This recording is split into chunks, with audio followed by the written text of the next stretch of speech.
നേർവീതി പ്രഭാഷണ പരമ്പരയിലേക്ക് ഏവർക്കും സ്വാഗതം. സുവിശേഷകൻ കുഞ്ഞുമോൻ തോട്ടപ്പള്ളി ഇപ്പോൾ നിങ്ങളുമായി ദൈവവചനം പങ്കുവെക്കുന്നു. ശ്രദ്ധിച്ചാലും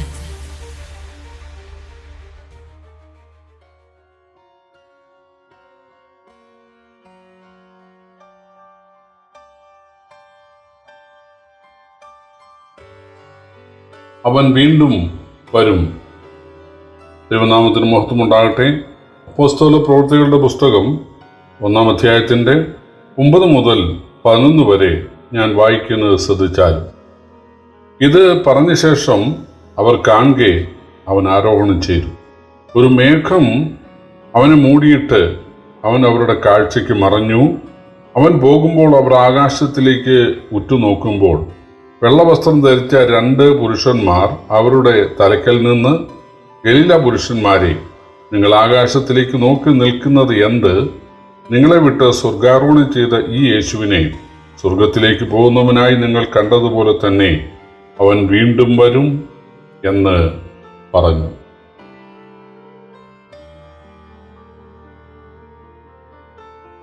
ഈ സംഭവം നടക്കുന്നത് യഹൂദിയയിലെ വേദാന്യ എന്ന മലയിലാണ്. കർത്താവ് അരുമശിഷ്യന്മാരെ അങ്ങോട്ട് കൂട്ടിക്കൊണ്ടുപോയി കർത്താവ് അവർ കാണുകെ സ്വർഗാരോഹണം ചെയ്യുകയാണ്. ഇതിനു മുൻപ് 2 ആളുകൾ സ്വർഗാരോഹണം ചെയ്തിട്ടുണ്ട്. ഒന്ന് ഉൽപ്പത്തി പുസ്തകത്തിലുള്ള ഹാനോക്കാണ്. മറ്റൊന്ന് രാജാക്കന്മാരുടെ 1-ാം പുസ്തകത്തിൽ അല്ലെങ്കിൽ 2-ാം പുസ്തകത്തിൻ്റെ ആദ്യമുള്ള ഏലിയാവാണ്. ഹാനോക്കിൻ്റെ സ്വർഗാരോഹണം ആരെങ്കിലും നോക്കി നിൽക്കുകയാണോ എന്ന് നമുക്ക് കൃത്യം അറിഞ്ഞുകൂടാ. എന്നാൽ ഏലിയാവിൻ്റെ സ്വർഗാരോഹണം തീർച്ചയായിട്ടും എലീശ കാണാനിടയായിട്ടുണ്ട്. ഇപ്പോൾ ഇതാ അതിന് തത്തുല്യമായി യേശു ശിഷ്യന്മാർ കാണുകെ സ്വർഗാരോഹണം ചെയ്യുകയാണ്. യേശു സ്വർഗത്തിൽ നിന്ന് വന്നവനാണ് എന്ന് പല പ്രാവശ്യം ജനത്തോടും ശിഷ്യന്മാരോടും താൻ പറഞ്ഞിട്ടുണ്ട്. യേശു ഈ മണ്ണിൽ നിന്ന് അല്ലെങ്കിൽ ആദാമിൽ നിന്ന് ജനിച്ചവനായിരുന്നെങ്കിൽ പുരുഷബന്ധത്തോടുകൂടെ ജനിക്കുന്നവരെല്ലാം ആദാമിൽ നിന്ന് ജനിക്കുന്നവരാണ്. അങ്ങനെയായാൽ അവർ മണ്ണിൻ്റെ മക്കളാണ്. ആദാം മണ്ണുകൊണ്ട് സൃഷ്ടിക്കപ്പെട്ടവനായതുകൊണ്ട് ആദാമിൻ്റെ സന്തതി പരമ്പരകളെല്ലാം മൺമയരാണ്, ഈ ഭൂമിയിൽ നിന്നുള്ളവരാണ്. തീർച്ചയായിട്ടും അവരുടെ ശരീരം മണ്ണോട് മണ്ണായിത്തീരും. എന്നാൽ കർത്താവിൻ്റെ ശരീരം സ്വർഗീയമായിരുന്നു. ചില ആളിലൊക്കെ പഠിപ്പിക്കുന്നത് യേശു മറിയാമിൽ നിന്ന് ശരീരം സ്വീകരിച്ചു എന്നാണ്. പ്രിയപ്പെട്ടവരെ, യേശു ഒരു സ്ത്രീയിൽ നിന്ന് ശരീരം സ്വീകരിച്ചാലും പുരുഷനിൽ നിന്ന് ശരീരം സ്വീകരിച്ചാലും തീർച്ചയായിട്ടും അത് മൺമയമാണ്.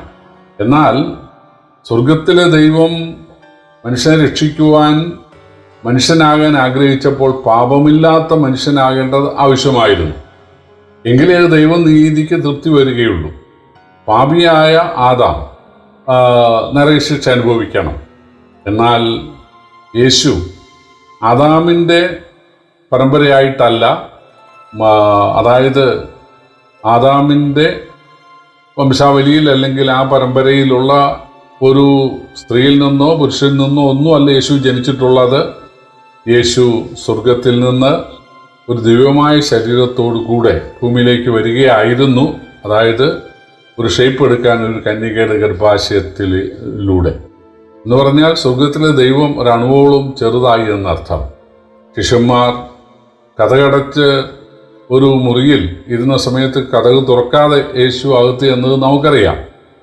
അപ്പോൾ യേശുക്രിസ്തു ആ നിലയിൽ മറിയാമിൻ്റെ അനുവാദം ഒരു ദൂതനെ വിട്ട് ചോദിച്ചു. മറിയാം സമ്മതിച്ചു. അങ്ങനെ മറിയാമിൻ്റെ ഗർഭാശയത്തിലേക്ക് ആ ശരീരം പ്രവേശിക്കുക. തീർച്ചയായിട്ടും യേശു അബ്രഹാമിൻ്റെ വംശത്തിൽ ജനിക്കണം, അല്ലെങ്കിൽ യഹൂദ ഗോത്രത്തിൽ ജനിക്കണം, ബേത്ലഹേമിൽ ജനിക്കണം, ഒരു സ്ത്രീയിലൂടെ ജനിക്കണം. ഇതൊക്കെ വേദപുസ്തകത്തിലെ അനേക പ്രവചനങ്ങളുടെ നിവൃത്തിയാണ്.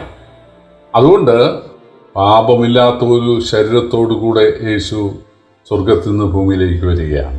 ആ യേശു ശിഷ്യന്മാർ കാണുക വന്ന സ്ഥലത്തേക്ക് സ്വർഗത്തിലേക്ക് പോവുകയാണ്. അത് ഒന്നാമത് താൻ സ്വർഗത്തിൽ നിന്ന് വന്നവനാണ് എന്ന് അരക്കിട്ടുറപ്പിക്കാൻ ഒരു സംശയത്തിനും ഇടയില്ലാതെ അവരെ തെളിയിച്ച് കാണിക്കാൻ ആവശ്യമായിരുന്നു. രണ്ടാമതായിട്ട് അതിൻ്റെ ഉദ്ദേശം അത് ദൂതന്മാരാണ് പറയുന്നത്. ഇവരിങ്ങനെ ആകാശത്തിലേക്ക് നോക്കി നിൽക്കുന്ന സമയത്ത്, യേശു അവരുടെ കാഴ്ചയ്ക്ക് മറഞ്ഞ സമയത്ത് 2 ദൂതന്മാർ പ്രത്യക്ഷപ്പെടുകയാണ്. യേശു ജനിച്ചപ്പോഴും ദൂതന്മാർ പ്രത്യക്ഷപ്പെട്ടാണല്ലോ ആട്ടിടയന്മാരോട് ആ സദ്വാർത്ത അറിയിച്ചത്. ഇവിടെ ഇതാ ആ യേശു ഉയർത്തെഴുന്നേറ്റപ്പോഴും ദൂതന്മാരുടെ പ്രത്യക്ഷത നമുക്ക് കാണാൻ സാധിക്കും. കാരണം യേശു ദൂതന്മാരുടെ ആരാധന സ്വീകരിച്ചുകൊണ്ട് സ്വർഗത്തിൽ ജീവിച്ചിരുന്നയാളാണ്. അതുകൊണ്ടാണ് യേശു മനുഷ്യനായി പിറന്നപ്പോഴും, യേശു കല്ലറയിൽ നിന്ന് ഉയർത്തെഴുന്നേറ്റപ്പോഴും, ഇപ്പോൾ യേശു സ്വർഗാരോഹണം ചെയ്യുന്ന സമയത്തും ഈ ദൂതന്മാരുടെ പ്രത്യക്ഷത ഉണ്ടായത്. ഈ ദൂതന്മാർ ഈ ശിഷ്യന്മാരെ വിളിക്കുകയാണ് ഗലീല പുരുഷന്മാരെ. ഗലീല പുരുഷന്മാരെ എന്ന് വിളിക്കാൻ കാരണം ഈ സംഭവം നടക്കുന്നത് യഹൂദിയിലാണ്. യഹൂദിയിൽ നിന്ന് യേശുവിനോടുകൂടി യാത്ര ചെയ്ത് ഇവർ യഹൂദിയിൽ വന്ന സമയത്താണ് ഈ മരണവും അടക്കവും ഉയർത്തെഴുന്നേൽപ്പും സ്വർഗാരോഹണവും സംഭവിക്കുന്നത്. അതുകൊണ്ട് അവരെ വിളിക്കുകയാണ് ഗലീല പുരുഷന്മാരെ. നിങ്ങൾ ആകാശത്തിലേക്ക് നോക്കി നിൽക്കുന്നത് എന്താ? നിങ്ങളെവിടെ സ്വർഗാരോഹണം ചെയ്ത ഈ യേശുവിനെ സ്വർഗത്തിലേക്ക് പോകുന്നവനായി നിങ്ങൾ കണ്ടതുപോലെ തന്നെ അവൻ വീണ്ടും വരും. അപ്പോൾ കർത്താവായ യേശു ക്രിസ്തു വീണ്ടും വരും എന്നുള്ളതിൻ്റെ ഒരു വലിയ ഉറപ്പ് അവർക്ക് നൽകാൻ വേണ്ടി കൂടെയാണ് അവർ നോക്കി നിൽക്കെ അവൻ സ്വർഗാരോഹണം ചെയ്തത്. ദൂതന്മാർ പറയുകയാണ്, ഇതുപോലെ നിങ്ങൾ കാണുക, സ്വർഗാരോഹണം ചെയ്തതുപോലെ നിങ്ങൾ കാണുക എന്ന് പറഞ്ഞാൽ യേശുവിൻ്റെ വീണ്ടും വരവിൻ്റെ സമയത്ത് ഈ ശിഷ്യന്മാർ 12 പേരുണ്ടായിരിക്കുമെന്നല്ല അതിൻ്റെ അർത്ഥം. അതായത് അന്ന് യേശുവിനെ വിശ്വസിക്കുന്ന ആളുകൾ, ജീവിച്ചിരിക്കുന്ന ആളുകൾ, യേശു ക്രിസ്തുവിനെ വിശ്വസിച്ച് മരിച്ച ഈ അപ്പോസ്തലന്മാർ ഉൾപ്പെടെയുള്ള ആളുകൾ അവരെന്ത് ചെയ്യും? ഉയർത്തെഴുന്നേൽക്കും. അതാണ് തെസ്സലോനിക്ക ലേഖനത്തിലൊക്കെ എഴുതിയിട്ടുള്ളത്. കർത്താവ് താൻ ഗംഭീര നാദത്തോടും പ്രധാന ശബ്ദത്തോടും ദൈവത്തിൻ്റെ കാവലത്തോടും സ്വർഗത്തിൽ ഇറങ്ങി വരുമ്പോൾ ക്രിസ്തുവിൽ മരിച്ചവർ മുമ്പ് ഉയർത്തെഴുന്നേൽക്കും.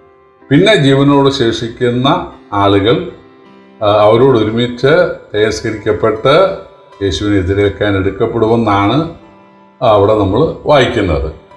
അതാണ് ഈ ദൂതന്മാർ പറയുന്നത്. നിങ്ങളെ വിട്ട് സ്വർഗാരോഹണം ചെയ്ത യേശുവിനെ സ്വർഗത്തിലേക്ക് പോകുന്നവനായി കണ്ടതുപോലെ തന്നെ അവൻ മടങ്ങി വരും. പ്രിയപ്പെട്ടവരെ, നമ്മുടെ കർത്താവ് പോയതുപോലെ തന്നെ, അവർ കണ്ടതുപോലെ തന്നെയാണ് വരുന്നതെങ്കിൽ ഇന്നും സ്വർഗത്തിൽ യേശു ഒരു ശരീരത്തോടു കൂടി ജീവിക്കുകയാണ്. യേശുദാന് പ്രത്യക്ഷപ്പെട്ട സമയത്ത് തൻ്റെ കയ്യിലെയും കാലിലെയും നെഞ്ചിലെയും ഒക്കെ മുറിവുകൾ അവരെ കാണിച്ചിരുന്നു. ആ മുറിവുകളോട് കൂടെയാണ് യേശു സ്വർഗത്തിൽ ജീവിക്കുന്നത്. പ്രിയപ്പെട്ടവരെ, നമ്മുടെ കർത്താവ് എന്തിനാണ് സ്വർഗത്തിൽ പിതാവിൻ്റെ വലത്തുഭാഗത്ത് ജീവിക്കുന്നത്? നമുക്ക് വേണ്ടി പക്ഷപാതം ചെയ്യാനാണ്. അതായത് നമ്മുടെ ആത്മീകവും ഭൗമികവുമായ നമ്മുടെ അനുഗ്രഹത്തിനു വേണ്ടി നമ്മുടെ പ്രാർത്ഥനകൾ പിതാവിൻ്റെ സന്നിധിയിൽ സമർപ്പിച്ച് നമ്മളെ ഉയർത്താൻ, അനുഗ്രഹിക്കാൻ, മാനിക്കാൻ യേശു പിതാവിൻ്റെ വലത്തുഭാഗത്ത് ജീവിക്കുകയാണ്. അതായത് നിത്യജീവനായി നിയമിക്കപ്പെട്ട, ദൈവം നിയമിച്ചിട്ടുള്ള മുഴുവൻ ആളുകളും രക്ഷിക്കപ്പെടുന്ന ആ സമയം വരെ, അല്ലെങ്കിൽ ശത്രുക്കളെ തൻ്റെ പാദപീഠമാക്കുന്നത് വരെ യേശു അവിടെ ഇരിക്കുകയും കർത്താവ് തീർച്ചയായിട്ടും മടങ്ങി വരികയും ചെയ്യും. തന്നെ വിശ്വസിച്ച് ജീവിക്കുന്നവർക്ക് രൂപാന്തരം ഉണ്ടാകും. തന്നെ വിശ്വസിച്ച് മരിച്ചവർ ഉയർത്തെഴുന്നേൽക്കാൻ ഇടയായിത്തീരും. അവർ യേശുവിനെ ഈ ഭൂമിയിൽ എങ്ങനെയായിരുന്നുവോ അതുപോലെ ആ ശരീരത്തിലെ അടയാളത്തോടു കൂടെ, കയ്യിലെയും കാലിലെയും നെഞ്ചിലെയും ഒക്കെ മുറിവുകളോടുകൂടെ, തേജസ്കരിക്കപ്പെട്ട ശരീരത്തോടു കൂടെ കാണാനിടയാകും. അവരും ആ യേശുവിനെ പോലെ തേജസ്കരിക്കപ്പെട്ടവരായി തീരും.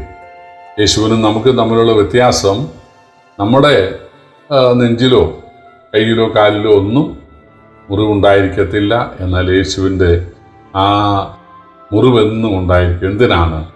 നമ്മൾ ആ മുറിവുകളെ കണ്ടിട്ട് നന്ദിയുള്ളവരായി തീരാനാണ്. യേശുവിൻ്റെ മുറിവുകളെ മഗ്ദല മറിയം കണ്ടപ്പോൾ യേശുവിനെ കെട്ടിപ്പിടിച്ചതുപോലെ ചുംബിച്ചതുപോലെ തീർച്ചയായിട്ടും നമ്മളും കർത്താവിനെ ചുംബിച്ച് കർത്താവിനെ അവിടുള്ള നന്ദി വെളിപ്പെടുത്താനിടയായി തീരും. അതിനായിട്ട് കർത്താവ് വീണ്ടും വരും. അതിൻ്റെ അടയാളങ്ങളൊക്കെ ലോകത്ത് കണ്ടുകൊണ്ടിരിക്കുമ്പോൾ നമ്മുടെ കർത്താവിൻ്റെ വരവിനായിട്ട് നമുക്ക് നോക്കിപ്പാർക്കാം. കർത്താവിൻ്റെ വരവിനായിട്ട് ഒരുങ്ങാം, ആളുകളെ ഒരുക്കാം. പ്രിയപ്പെട്ടവർ, ഇതുപോലെ പ്രത്യാശ തരുന്ന ഒരു പുസ്തകം ബൈബിളല്ലാതെ വേറെയില്ല. ആ പ്രത്യാശ അരക്കിട്ടുറപ്പിക്കുവാൻ നമ്മുടെ കർത്താവ് ശിഷ്യന്മാർ കാണുക, സ്വർഗ്ഗാരോഹണം ചെയ്യുകയും ദൂതന്മാർ പ്രത്യക്ഷപ്പെട്ട ആ കാര്യം, യേശു വീണ്ടും വരുന്ന കാര്യം അറിയിക്കുകയും ചെയ്തു. തീർച്ചയായിട്ടും നമുക്കിതിനെ ഇരുണ്ട സ്ഥലത്ത് പ്രകാശിക്കുന്ന വിളക്ക് പോലെ കണ്ട് ആദരിക്കാം. കർത്താവിൻ്റെ വരവിനായിട്ട് ഒരുങ്ങാം. കർത്താവിൻ്റെ വലിയ നാമം വാഴ്ത്തപ്പെടുമാറാകട്ടെ.